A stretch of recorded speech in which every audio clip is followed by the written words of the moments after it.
Hello and welcome dears. Today we are going to start our next lesson in the book Movement in English subject.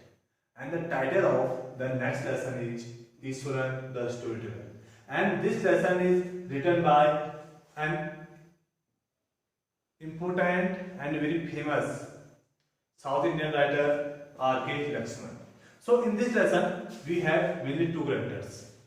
First one is Mahendra, who is a supervisor in a consultant in a firm, and second one was his assistant. His name is Ishwaran. And Ishwaran is just like a person who always make a small thing to a big thing. कि वो छोटी छोटी चीजों में बड़ी बड़ी चीजें बता दिया था, एक छोटी सी कहानी पर वो बहुत बड़ी कहानी बना देता था. तो किस तरह से लक्ष्मण और किस तरह से जो महिंद्रा है और ईश्वरन अपने अपने कैरेक्टर को प्ले करते हैं, किस तरह से उनकी कंपनी होती है, किस तरह से वो उसे ईश्वरन महिंद्रा को कहानियां सुनाता है. So we should start. One night Mahendra woke up from his sleep and saw a dark cloudy forming. He broke out into a cold sweat. Was it a ghost? एक दिन कहता है कि महेंद्रा एकदम अपने बिस्तर से जल्दी से उठा, उसने बाहर कुछ देखा, एक छाया से देखी और उठकर बाहर आया. तो क्वेश्चन था कि क्या वह एक भूत था. It is an interesting story and you will see that कि किस तरह से ईश्वर अपनी बात को सत्य साबित करने के लिए कुछ भी कर सकता है. The story was narrated to Ganesh by young man. जो यह स्टोरी है वह एक गणेश नाम के व्यक्ति को एक यंग मैन ने सुनाई थी. महेंद्र बाय नेम, जिसका नाम था महेंद्र. महेंद्र ने गणेश को एक स्टोरी सुनाई थी. He was a junior supervisor in a firm. और महेंद्र का था एक जूनियर सुपरवाइजर था एक फर्म पे. Which offered on hire supervisors at various type of construction site. और जिसे क्या किया था कि वो एक ऐसी फर्म थी जो अपनी कंस्ट्रक्शन साइट में बहुत सारे लोगों को हायर करती थी, बहुत सारे as a supervisor. Factories, bridges, dams and so on. वहां जो फर्म थी वह फैक्ट्री भी बनवाती थी, डैम भी बनवाती थी और ब्रिज भी बनाती थी. तो वह बहुत सारे लोगों को सुपरविजन के लिए हायर करती थी वो कंपनी. तो उनमें से उसी कंपनी ने महेंद्रा को भी हायर किया हुआ था, अपने यहाँ पर जॉब पर रखा हुआ था. Mahendra job was to keep an eye on the activity at the work site. और महेंद्रा की जॉब क्या थी? एक सुपरवाइजर की जॉब थी कि वह वहां पर काम करने वाले लेबरर्स को सुपरवाइज करेगा, उनसे काम करवाएगा. He had to keep moving from place to place every now and then as ordered by his head office. और उसकी कोई जॉब फिक्स नहीं थी. जॉब फिक्स नहीं थी, इनका अर्थ है कि वो कभी यहाँ पर काम करता, वहां पर 2-3 महीने में काम करने हो जाता, तो हेड ऑफिस से उसे जहां पर भी जाने का ऑर्डर था वहां पर वो चले जाता था. तो उसकी एक फिक्स्ड प्लेस जॉब नहीं थी. From a coal mining area to a railway bridge construction site. कभी वो कोल माइनिंग एरिया में होता था तो कभी एक रेलवे ब्रिज कंस्ट्रक्शन साइट होता था. तो उसकी जॉब एक जगह पर नहीं हुआ करती थी. From there, after a few months, to a chemical plant which was coming up somewhere. अब उसने एक बार केमिकल प्लांट में काम किया तो फिर उसके दूसरी जगह पर कहीं पर दूसरी जगह से काम करने के लिए ऑफर आया. He was a bachelor. He was unmarried. He needs very simple and he was able to adjust himself to all kind of odd conditions. His needs were simple. उसकी जो जरूरतें थी, उसकी जो रिक्वायरमेंट्स थी बहुत ज्यादा सिंपल थी. And he was able to adjust himself. और वो अपने आप को एडजस्ट करने में एबल था to all kind of odd conditions. Condition कितनी बुरी हो, वो इतना सारा सिंपल इंसान था कि वो अपने आप को एडजस्ट कर लेता था, क्योंकि वो डिफरेंट काइंड्स में काम कर डिफरेंट काइंड के सिचुएशंस में वो काम कर रहा था. तो उसके लिए कहीं पर भी एडजस्ट होना बहुत ज्यादा सिंपल था. Whether it was an ill-equipped circuit house or a makeshift canvas tent in the middle of the stone quarry, चाहे उसे ill-equipped circuit house पर रहना पड़े तो वो रह जाता था, या उसे स्टोन क्वेरी के मिडिल में एक टेंट लगाकर रहना पड़े, वो खुद को वहां पर एडजस्ट कर लेता था. But one asset he had was his cook Eswaran. लेकिन उसके साथ हमेशा एक परमानेंट आदमी था, उसका कुक, जिसका नाम था Eswaran. The cook was quite attached to Mahendra and followed him uncomplainingly wherever he was posted. और वह उसके साथ ऐसे जुड़ा हुआ था, जो ईश्वर नाम का जो बुक था उसके साथ ऐसे अटैच था कि वह जहां भी जाता था वह किसी भी साइड में जब जाता था तो वह उसके साथ हमेशा अटैच रहता था। He proved for Mahindra, washed his clothes and chatted away with his master at night. अब वह क्या करता था, ईश्वरन जो था उसकी कुछ ड्यूटीज थी, जैसे वो महिंद्रा के लिए खाना बनाएगा या उसके कपड़े धोएगा, और रात भर उसके साथ जब तक वो खाने के बाद उसे नींद नहीं आएगी उसके साथ बातें नहीं करेगा। मीन्स वह एक दूसरे के साथ बहुत ज्यादा अटैच्ड थे। He could weave out endless stories and anecdotes on various subjects. अब उसकी एक आदत थी ईश्वरन की कि वह उसे काल्पनिक कहानियां बहुत सुनाता था, और बहुत सारे जो सब्जेक्ट्स होते थे उनमें वह उसको जो एनेक्डोट्स होते हैं यानी जो फेरी टेल्स होती हैं उनको वह सुनाया करता था। Ishwaran also had amazing capacity to produce vegetables and cooking ingredients.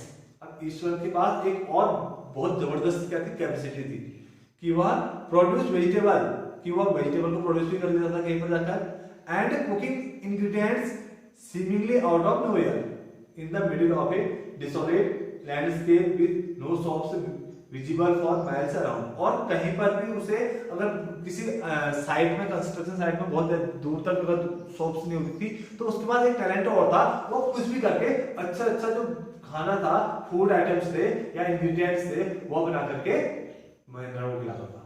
तो उसके बाद एक कुकिंग स्पेशलिटी हुआ करती थी।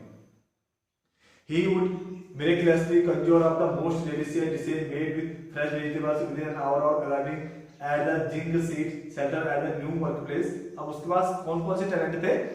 He would miraculously, वह बहुत चमत्कारी ढंग से conjure up the most delicious dishes, वह एक बहुत अच्छी delicious dishes बनाता था, made with fresh vegetables, इसके साथ किस चीज से? fresh vegetables से बनाता था, within an hour, एक आवर में, of arriving at the Jing seat center at the new work place. अगर जब भी वह किसी न्यू वर्क प्लेस में महिंद्रा के साथ जाता था तो 1 आवर के भीतर, 1 घंटे के विद इन 1 आवर वो क्या कर लेता था कि बहुत अच्छी क्या बना लेता था, फूड आइटम्स बना लेता था। ये उसकी स्पेशलिटी हुआ करती थी। Mahindra would be up early in the morning and leave for work after breakfast. अब महिंद्रा को क्या करना पड़ता था, महिंद्रा को जल्दी से सुबह उठना पड़ता था और ब्रेकफास्ट करने के बाद उसे अपने वर्क प्लेस में जाना पड़ता था। Then carrying some prepared food with him, और दिन के लंच के लिए उसे अब वो अपने साथ कुछ खाना लेके जाता था। Meanwhile Eswaran would tidy up the set। अब उसे फिर उसके बाद ईश्वरन को एज ए कुक सारा घर का काम करना पड़ता था, साफ सफाई करनी पड़ती थी, वॉश द कपड़े धोने पड़ते थे, एंड हैविंग lavishly bath, और थोड़ा बहुत नहाना भी पड़ता था, pouring several buckets of water over his head, और वो क्या करता था, उस बाल्टी पानी अपने सर पर डालता था, muttering a prayer all the time while, और वह उन कामों को करते हुए हमेशा प्रार्थना भी किया करता था। It would be lunch time by then, और तब क्या हो जाता था, इतना काम करने के बाद लंच टाइम होता था। After eating he would read for a while before dozing off, और लंच करने के बाद वह सोने से पहले कुछ बुक्स पढ़ा करता था। The book was usually some popular Tamil thriller running to hundreds of pages, और वो बुक्स की ईश्वर को कौन सी बुक पढ़ने का शौक था, जो तमिल थ्रिल नोवेल्स होते थे या स्टोरीज होती थी जो 100 पेज में होती थी, उनको पढ़ने का शौक था। कुछ ड्राउनी कहानियां, थ्रिल कहानियां, एक्शन जो स्टोरीज होती थी उनको पढ़ता था। Its imaginative descriptions and narrative choices could hold Eswaran in thrall, और वह जो उन स्टोरीज में, उन नोवेल्स में जो इमेजिनेटिव डिस्क्रिप्शन होता था उससे ईश्वरन के माइंड में भी उस तरह की जो स्टोरीज थी वो हमेशा आती रहती थी। His own description were greatly influenced by the Tamil authors that he read। अब वो क्या करता था, कभी किसी चीज को अगर उसने डिस्क्राइब करना है तो वह डायरेक्टली उस चीज को डिस्क्राइब नहीं करेगा, वह जैसा बुक्स, तमिल नोवेल्स की बुक्स में जिस तरह का प्लॉट किसी स्टोरी को डिस्क्राइब करने के लिए प्लॉट बनाया जाता था, वह भी बातों को वैसे ही बनाता था। When he was narrating even the smallest of incidents, और सपोज कि जब वह किसी छोटी सी घटना के बारे में बता रहा होता था Eswaran, he would try to work in suspense and a surprise ending into the account, और उसका काम क्या था, वो डायरेक्टली चीजों को नहीं बताएगा, उसका जो बताने का स्टाइल था वह क्या था, पहले वो सस्पेंस बनाएगा जैसे वो स्टोरी में पढ़ा जाता था, and a surprise ending to the account, और लास्ट में एक सरप्राइजिंग एंडिंग देगा, क्योंकि वह जो तमिल नॉवेल्स की जो कहानियां वो पढ़ते पढ़ते उसने क्या बना दिया था, जो तमिल नॉवेल्स की जो कहानियां उसने पढ़ी हुई थी उन कहानियों को पढ़कर वो इतना ज्यादा इफेक्टिव हुआ कि वो किसी भी सीधी बात को डायरेक्टली नहीं कहेगा, उसके लिए प्लॉट बनाएगा, एक सस्पेंस बनाएगा। For example, instead of saying that he had come across and uprooted tree on the highway, जैसे छोटी सी कहानी बतानी है उसने कि वो रास्ते से आ रहा था और एक पेड़ उखड़ गया, बस बात इतनी सी होगी। बट लेकिन जब वह बताना क्या था इस सीधे से कि वो एक रास्ते से चल रहा था और एक पेड़ उखड़ गया, बात इतनी सीधी, लेकिन वो ऐसे नहीं बताएगा, वो क्या कहेगा, with eyebrows suitably arched and hands at out in dramatic gesture.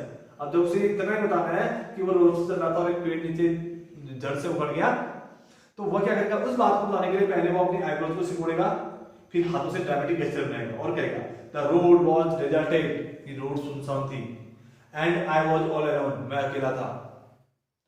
Suddenly I spotted something that looked like an enormous bushy beast lying spread across the road. तब वो कहेगा कि तब आई स्पॉटेड समथिंग, मुझे ध्यान आया कि कुछ, that looked like an enormous bushy beast, कि वह एक बहुत बड़ा राक्षस जैसा कुछ था, lying spread across the road, जो कहां तक पड़ा हुआ था, एक बड़ी सी आकृति जो रोड के दूसरे किनारे तक पड़ी हुई थी। I was half inclined to turn and go back, और थोड़ा सा सनसेट में रहा, थोड़ा सा मैं डरा और मैं पीछे की ओर मुड़ा। But as I came closer, जैसे ही मैं क्लोज आया, I saw that it was a fallen tree, तब मैंने देखा कि एक पेड़ गिरा हुआ था, with its dry branches spread out, और जो उसकी शाखाएं थी, जो उसकी ब्रांचेस थी, वह फैली हुई थी। Mahendra would stretch himself back in the canvas chair and listen to Ishwan's tales uncritically, और महेंद्रा का भी टाइम पास होता था तो वो भी कुछ बिना क्रिटिसाइज किए हुए उनकी बातों को हमेशा सुनता रहता था, और जो टेंट था उसके वहां पर चेयर बैठा था और उसकी गाना सुनता था, क्योंकि वह उसके लिए एक इंटरटेनमेंट का मीडियम थी। सो कि जो हमने जो स्टोरी पढ़ी थी उसमें हमने जो एग्जांपल देखा था कि महेंद्रा किसी भी छोटी चीज को कितनी बड़े ड्रामेटिक वे में बताता है। तो नेक्स्ट लेक्चर में हम पढ़ेंगे कि जो मेन चीज थी, जो मेन थीम थी स्टोरी की, वह क्या है और किस तरह से महेंद्रा अपनी बात को सच करने के लिए कुछ भी कर सकता है। So dears, read the lesson very carefully, try to understand the theme as well as the explanation of the lesson. Thank you, have a great day.